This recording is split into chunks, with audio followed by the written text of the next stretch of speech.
Hello guys, for today's recipe, pork adobo with 7-Up.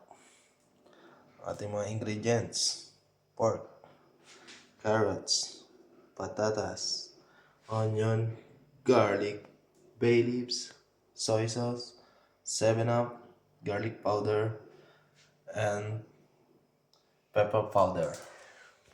Siyempre, papaulo lang tayo ng mantika sa isang kawali para sa pagpa-fry ng carrots at patatas.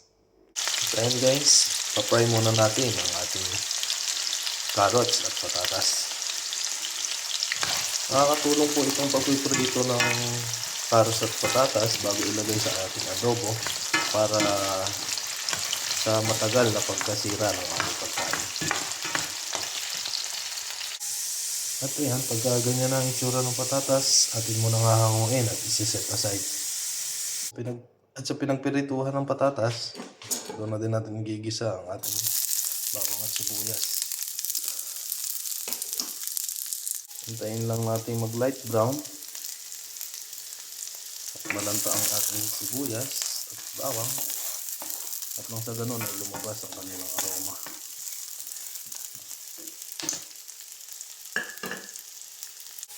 At syempre, pag ganyan na ang itsura ng ating bawang at sibuyas, sunod na natin ang ating pork.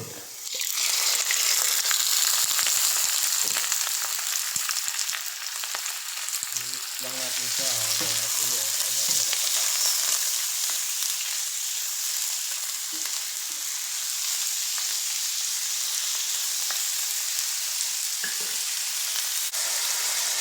Lagay din tayo ng bay leaves. Padagdag aroma at lasa. Garlic powder, black pepper,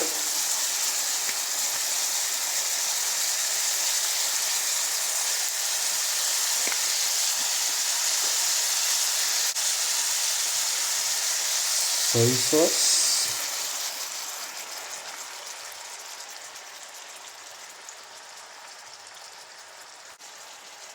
siyempre ang ating 7-Up.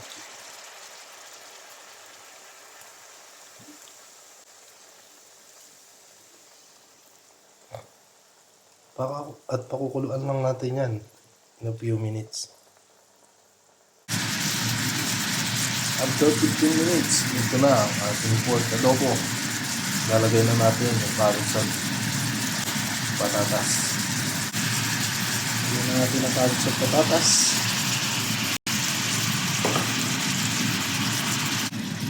Lulutuin lamang natin ito ng mga 2 minuto pa para sa ating lumapot ng konti ang ating salsa. At ayan, luto na ang ating pork adobo with 7-Up and carrots and patatas. Ito na tayo sa exciting part. Ito take Cayman time.